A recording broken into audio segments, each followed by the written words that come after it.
اس پہ قبضہ کر چکی ہے. اور اس کے اندر پھر بہت سارے علاقے ہیں, قنیطرہ کا علاقہ ہے, دیرہ کا علاقہ ہے. اس کے ساتھ ساتھ ایک اس وقت ایک ایسا علاقہ ہے جو کہ بیت الجن کے نام سے جانا جاتا ہے. اس پہ اب تک اسرائیلی افواج قبضہ نہیں کر پائی ہیں, اور اس کی وجہ یہ ہے کہ جو بیت الجن کا علاقہ ہے وہاں سے اسرائیلی افواج کو ریزسٹنس کا سامنا کرنا پڑ رہا ہے. یعنی پھر وہاں پہ جو رہائشی ہیں ان کی طرف سے اسرائیلی افواج کو جو ہے وہ اسلحے کے زور پہ ریزسٹ کیا جا رہا ہے, اور ان کو اس علاقے کے اندر پیش قدمی یا داخل ہونے سے روکا جا رہا ہے. قنطرہ کی اگر بات کی جائے تو یہ وہ علاقہ ہے جو کہ حزب اللہ کی ایک بہت بڑی سپلائی لائن سمجھی جاتی تھی. اس پہ اس وقت مکمل طور پہ اسرائیلی افواج کا قبضہ ہے. یعنی پھر وہ سپلائی لائن جو کہ شام کو لبنان سے ملاتی تھی اور ایک سپلائی روٹ تھا حزب اللہ کے لیے اسلحہ فراہمی کا, وہ اس وقت مکمل طور پہ اسرائیلی افواج کے قبضے میں ہے.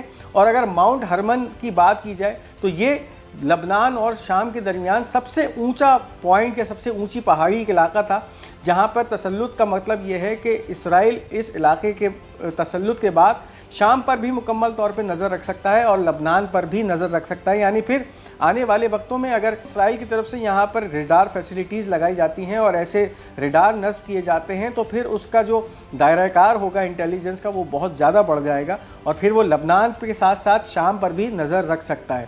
اب اگر بات کی جائے اس ماؤنٹ ہرمن کے حوالے سے تو اس وقت اسرائیلی وزیر اعظم بنجامن نیتن یاہو کی طرف سے یہ اظہار کیا گیا ہے ان فوجوں سے, یعنی پھر جو فوجیں اس وقت ماؤنٹ ہرمن کو کیپچر کرنے کے بعد وہاں موجود ہیں ان کو یہ اندیا دے دیا گیا ہے کہ تقریباً 1 سال یا 2025 کے اواخر تک یہ تمام فوجیں وہاں موجود رہیں گی ماؤنٹ ہرمن پہ. اس جگہ کی یعنی ماؤنٹ ہرمن کی جو اسٹریٹجک امپورٹنس ہے اس کے بعد تو پھر اسرائیل اس علاقے کو کبھی خالی نہیں کرے گا اور پھر یہاں سے اسرائیلی فوجوں کا انخلا کبھی بھی نہیں ہو سکتا. اس کے ساتھ ساتھ شام کے ہی حوالے سے ایک بہت ہی اہم خبر اس وقت سامنے آ رہی ہے, ایک بریکنگ نیوز سمجھی جا رہی ہے, اور وہ خبر یہ ہے کہ اس وقت شام کے جس طرح کے حالات ہیں تو امریکہ نے بھی اب شام پہ پنجے گاڑنے شروع کر دیے ہیں.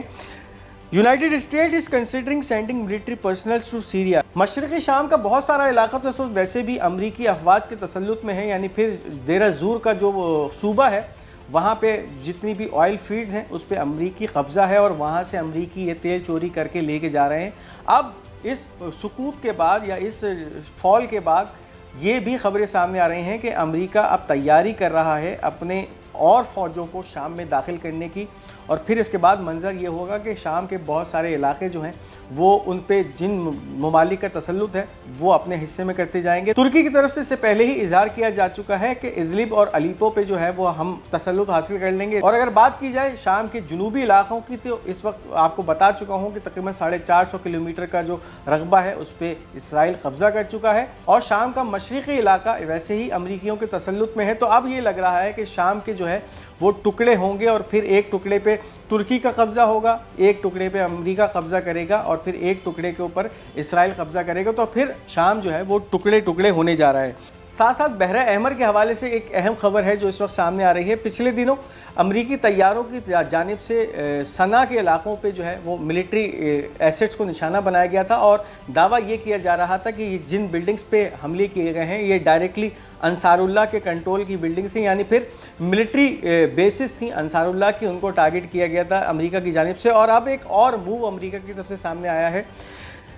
You S S Truman carrier strike group enters Red Sea. ایک ایسا طیارہ بردار بحری جہاز ہے جو کہ اب بحیرہ احمر میں داخل ہو رہا ہے, اور اس کا مقصد یہی ہوگا کہ پھر یمن کے خلاف جتنی بھی جارحانہ کارروائیاں کی جائیں گی وہ اب اس جہاز کے ذریعے کی جائیں گی. اس سے پہلے یمنی حوثیوں کی طرف سے جب سے بحیرہ احمر کو ٹارگٹ کرنے کا سلسلہ شروع ہوا تھا تو اور اس کے بعد امریکی ڈسٹرائرز کو, امریکی ایئر کرافٹ کیریئرز کو نشانہ بنانے کا سلسلہ ہوا تھا, تو اس کے بعد بہت سارے امریکی ڈسٹرائرز, ایئر کرافٹ کیریئرز بحیرہ احمر سے فرار اختیار کر چکے تھے, بھاگ چکے تھے. لیکن اب یہی لگ رہا ہے کہ ایک بار پھر منظم پلاننگ کے ساتھ امریکہ بحیرہ احمر میں داخل ہو رہا ہے, اور اس کا مقصد یہی ہے کہ پھر آنے والے دنوں میں جو بھی یمن کے اوپر جارحیت کا سلسلہ شروع ہوگا وہ بحیرہ احمر سے کیا جائے گا. اور اس کا اب جو ہے واضح اظہار اس وقت اس خبر کے ذریعے کیا جا رہا ہے کہ یو ایس ایس ٹرومن نامی ایک طیارہ بردار جہاز بحیرہ احمر میں داخل ہو چکا ہے.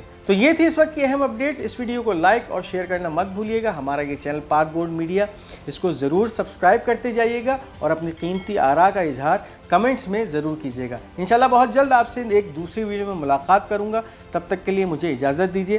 خدا حافظ و ناصر.